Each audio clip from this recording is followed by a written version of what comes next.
ಏಕೆಂತಂದರೆ ನನಗೂ ಅಷ್ಟೇ ಈ ವಿಷಯ ಕೊಟ್ಟಾಗ ಅಷ್ಟೊಂದು ಪರಿಣಿತಿ ಇಲ್ಲದೆ ಇರೋದ್ರಿಂದ ಒಂಥರ ಬಂಡ ಧೈರ್ಯದಿಂದ ಬಂದ್ಬಿಟ್ಟಿದ್ದೀನಿ ನಾನು. ಯಾಕೆ ಅಂತಂದರೆ ಗುರುರಾಜ್ ಕರ್ಜಗಿ ಅಂತ ನೋಡುವಂಥ ಖ್ಯಾತ ಶಿಕ್ಷಣ ತಜ್ಞರು ಅವರೊಂದು ಮಾತು ಹೇಳಿದರು, ನೀವು ಯಾವಾಗಲೂ ನಿಮ್ಮ ಜೋಬ್ನಲ್ಲಿ ನಿಮ್ಮ ಹೆಂಡತಿ ಫೋಟೋ ಇಟ್ಕೊಂಡಿರಿ ಅಂತ ನೋಡುವಂಥ. ಈ ಥರ ಸಂಕಟಗಳು ಕಷ್ಟಗಳು ಬಂದಾಗ ಒಂದ್ಸಲ ಹಿಂಗೆ ತೆಗೆದು ನೋಡಿ, ನಿಮ್ಮ ಕಷ್ಟಗಳೆಲ್ಲವೂ ಇದರ ಮುಂದೆ ಏನೂ ಅಲ್ಲ ಅಂತ ಅನ್ನಿಸ್ಬಿಡುತ್ತೆ ಅಂತ ಹೇಳಿ. ಹಾಗಾಗಿ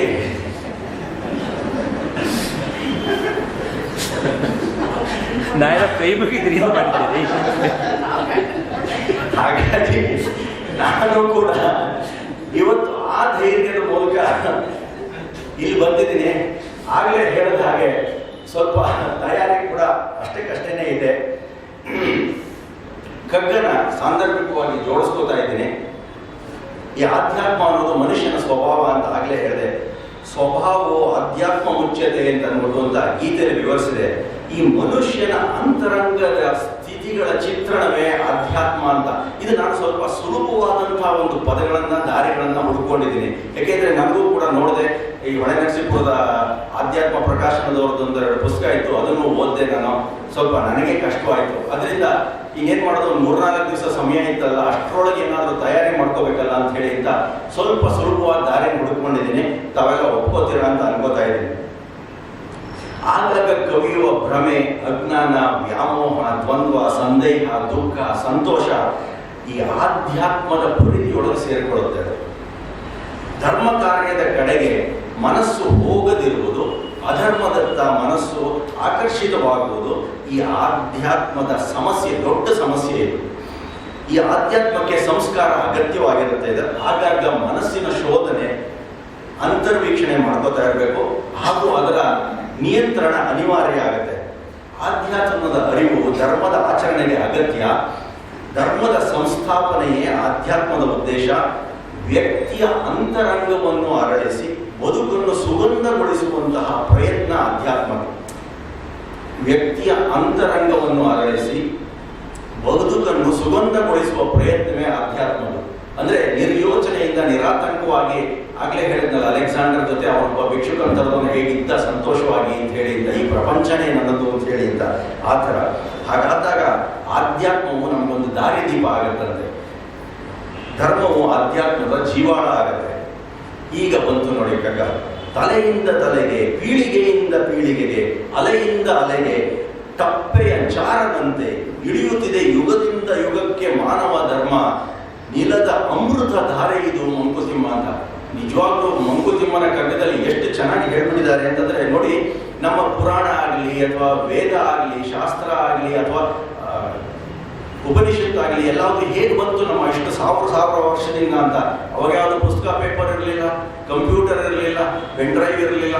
ಅಂತ ಕಾಲದಲ್ಲಿ ಇವತ್ತಿನವರೆಗೂ ಉಳ್ಕೊಂಡ್ ಬಂದಿದೆ ಅಂತಂದ್ರೆ ತಲೆಯಿಂದ ತಲೆಗೆ, ಬಾಯಿಂದ ಬಾಯಿಗೆ, ಪೀಳಿಗೆಯಿಂದ ಪೀಳಿಗೆಗೆ, ಅಲೆಯಿಂದ ಅಲೆಗೆ ಟಪ್ಪೆಯ ಚಾರನಂತೆ ಅಂತಂದ್ರೆ ಈ ಟಪಾಲ್ ತಗೊಂಡು ಹೋಗ್ತಾನಲ್ಲ ಪೋಸ್ಟ್ ಆಫೀಸ್ನಲ್ಲಿ ಇರ್ತಾರಲ್ಲ ಅವರು, ಆ ಥರದ ಆಳದಂತೆ ಒಬ್ಬೊಬ್ಬರಿಗೂ ಭಾರತದ ಉದ್ದಗಲಕ್ಕೂ ಅಷ್ಟೇ ಅಲ್ವಾ ವಿಶ್ವಕ್ಕೂ ಹರಡದಂತ ಕೀರ್ತಿ ಇದೆ. ಇಳಿಯುತ್ತಿದೆ ಯುಗದಿಂದ ಯುಗಕ್ಕೆ ಮಾನವ ಧರ್ಮ. ವೇದದಲ್ಲಿ ಹೇಳಿರುವುದೆಲ್ಲ ಮಾನವ ಧರ್ಮನೇ. ನಿಜವಾಗ್ಲೂ ನಾವು ಅದನ್ನ ಹೆಕ್ಕೆ ಆರಿಸ್ಕೊಂಡು ನಮ್ಮ ಜೀವನದಲ್ಲಿ ಅಳವಡಿಸ್ಕೋಬೇಕು ಅದನ್ನ. ಅದು ಯಾವ ತರ ಇದೆ ಅಂತಂದ್ರೆ ನೀಲದ ಅಮೃತ ಧಾರೆ ಇದು ಮಂಕುತಿಮ್ಮ ಅಂತ ಅಂದ್ಬಿಟ್ಟು ಅಂತ ಹೇಳಿದ್ದಾರೆ. ಅಂದ್ರೆ ಸಾವಿರಾರು ವರ್ಷಗಳಿಂದ ಈ ತರಹದಲ್ಲಿ ನಮ್ಗೆ ಹುಡುಕೊಂಡು ಬಂದಿದೆ. ನಾವು ಅದನ್ನ ಉಳಿಸ್ಕೊಂಡು ಹೋಗ್ಬೇಕು ಇನ್ನು ಮುಂದಕ್ಕೂ ಕೂಡ. ಆದ್ರೆ ಜನಕ್ಕೆ ಆಕರ್ಷಿತರಾಗೋದು ತುಂಬಾ ಕಮ್ಮಿ ಇದೆ. ಆದ್ರೂ ಕೂಡ ನಮಗ್ ಗೊತ್ತಿರೋದನ್ನ ನಮ್ಮ ಮುಂದಿನ ಪೀಳಿಗೆಗೆ ಹೇಳ್ತು ಅಂತಂದ್ರೆ ಖಂಡಿತವಾಗ್ಲೂ ಅದು ಉಳಿಯತ್ತೆ ಅಂತ ಹೇಳಿ ಅಂತ. ಈ ಧರ್ಮಕ್ಕೂ ಆಧ್ಯಾತ್ಮಕ್ಕೂ ಏನು ಸಂಬಂಧ ಅಂತಂದ್ರೆ ಧರ್ಮ ಅನ್ನೋದು. ಏಕೆಂದ್ರೆ ಈ ಧರ್ಮ ಆಧ್ಯಾತ್ಮ ಅಂತ ಶುರುವಾದ ತಕ್ಷಣ ಮತ್ತೆ ಸತ್ಯ, ವೃತ ಈ ಥರದ್ದೆಲ್ಲ ಪದಗಳು ಬಂದೇ ಬಿಡುತ್ತೆ ನಮ್ಗೆ. ಅದು ಆದ್ರೆ ಅವುಗಳೆಲ್ಲ ಒಂಥರ ಕಷ್ಟನೇ. ಆದ್ರೂ ಅದನ್ನ ನಾವು ಅರ್ಥ ಮಾಡ್ಕೋಬೇಕು. ಯಾಕೆಂತಂದ್ರೆ ನಮ್ಮ ಬುದ್ಧಿಶಕ್ತಿ ಎಷ್ಟಿದೆ ಅಂತಂದ್ರೆ, ಹಿಂದಿನ ಒಂದು ಉಪನ್ಯಾಸದಲ್ಲಿ ಹೇಳ್ತಿದ್ದೆ ನಾನು, ನಮ್ಮ ಹೃದಯದ ಪುಪ್ಪುಸನ ಬಿಚ್ಚಿ ಹರಡಿದರೆ ಅರ್ಧ ಟೆನ್ನಿಸ್ ಕೋರ್ಟ್ ಆಗುತ್ತೆ ಅಂತ ಹೇಳಿ ಅಂತ. ಈ ಥರದ್ದು ಅಷ್ಟೇ ಮಾನವನ ಮೆದುಳಿನ ಶಕ್ತಿ ತುಂಬಾ ಅಗಾಧವಾದದ್ದು. ಇದುವರೆಗೂ ತನಕ ಪೂರ್ತಿ ಉಪಯೋಗಿಸ್ಕೊಳ್ಳೋಕ್ಕಾಗಿಲ್ಲ. ಆ ಮೆದುಳು ಹೇಗಿರುತ್ತೆ, ಅದರ ರಚನೆ ಹೇಗೆ, ಯಾವ ಥರದಲ್ಲಿ ವಿಷಯ ಸಂಗ್ರಹಿಸುತ್ತೆ ಅಂತ ಅನ್ನೋದು ಇದುವರೆಗೂ ತನಕ ಗೊತ್ತಾಗಿಲ್ಲ. ಹಾಗಾಗಿ ಬಾಯಿಂದ ಬಾಯಿಗೆ ವೇದಗಳು ಅವೆಲ್ಲ ಉಳ್ಕೊಂಡಿವೆ ಅಂತಂದ್ರೆ ನಿಜವಾಗ್ಲೂ ಮನುಷ್ಯನ ಅಗಾಧವಾದಂತಹ ಶಕ್ತಿ ಎಷ್ಟಿತ್ತು ಅಂತ ಗೊತ್ತಾಗುತ್ತೆ. ಮೊನ್ನೆ ಒಂದು ಶಿಬಿರ ನಡೆದಾಗ ವೇದ ಗಣಿತ ಅಂತ ಅಂದ್ಬಿಟ್ಟು ಒಂದು ಪಾಠ ಮಾಡ್ತಾ ಇದ್ದೆ. ನಿಜವಾಗ್ಲೂ ಅಂತ ಅನ್ಸುತ್ತೆ 1/49 ಭಾಗಿಸ್ತು ಅಂತಂದ್ರೆ 48 ಸಂಖ್ಯೆನ ಯಾವುದೇ ಕ್ಯಾಲ್ಕುಲೇಟರ್ ಯಾವುದೇ ಸರಳ ಸೂತ್ರದಲ್ಲಿ 48 ಅಂಕಿನೂ ಬರೆದ್ಬಿಡ್ಬೋದು ಸ್ವಲ್ಪ ಸಲೀಸಾಗಿ. ನಿಜವಾಗ್ಲೂ ನನಗೆ ಗೊತ್ತಿರಲಿಲ್ಲ ಇದು ಇಷ್ಟು ಸಲೀಸಾಗಿದೆ ಅಂತ ಹೇಳಿ ಅಂತ ವೇದಗಣಿತ. ಆ ಥರದ್ದೆಲ್ಲ ಇತ್ತು, ನಾವು ಅದನ್ನ ಕಳ್ಕೊಂಡ್ಬಿಡ್ತಾ ಇದ್ದೀವಿ.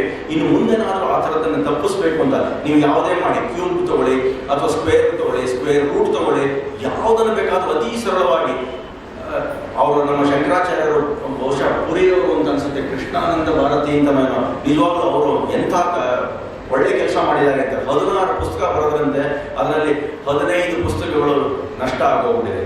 ನಿಜವಾಗ್ಲೂ ಅವರದಂತ ಅಂಥ ಒಂದು ಶಕ್ತಿ ಇದ್ದವರು ಅಷ್ಟೊಂದು ಕಷ್ಟಪಟ್ಟು ಬರೆದಾಗ ಈ ದೇವರು ಕೂಡ ಅವರನ್ನು ಪರೀಕ್ಷೆ ಮಾಡಿಬಿಟ್ಟು ನಮಗೆ ನಷ್ಟ ಆಗೋಗಿ ಮಾಡಿಬಿಟ್ಟಿದ್ದಾರೆ. ಒಂದೇ ಒಂದು ಪುಸ್ತಕ ಉಳಿದಿದ್ದು 16 ಸೂತ್ರ ಮಾತ್ರ. ಈ ಧರ್ಮ ಅಂತಂದ್ರೆ ನೀತಿ ನಿಯಮಗಳ ಮೊತ್ತ, ಜೀವನದ ನಿಯಮವೇ ಧರ್ಮ, ಸತ್ಯ, ನ್ಯಾಯ, ದಯೆ, ಪರೋಪಕಾರಗಳೇ ಧರ್ಮದ ಆಧಾರ.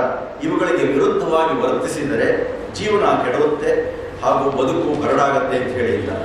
ಇದು ಸ್ವಲ್ಪ ಕಷ್ಟನೇ ಆಗ್ತಾ ಇದೆ. ಆದರೆ ಏನು ಮಾಡ್ಬೋದು ಅಂತಂದ್ರೆ ಈ ಅಧ್ಯಾತ್ಮ ತಿಳ್ಕೊಬೇಕಾಯ್ತು ಅಂತಂದ್ರೆ ಸ್ವಲ್ಪ ಸಹಿಸ್ಕೋಬೇಕಾಗತ್ತೆ. ಆಗಲೇ ಹೇಳಿದಂತೆ ಸ್ವಲ್ಪ ತಯಾರಿ ಮಾಡಿಕೊಂಡ್ರೆ ಅಥವಾ ಈ ವಿಷಯಗಳನ್ನ ತಿಳ್ಕೊಂಡು ಮನೆಗೆ ಹೋಗಿ ಮನನ ಮಾಡ್ಕೊಂಡು ಅಂತಂದ್ರೆ ನಮ್ಮ ಜೀವನ ಹಗುರವಾಗುತ್ತೆ ಅಂತ ನನಗನ್ಸುತ್ತೆ.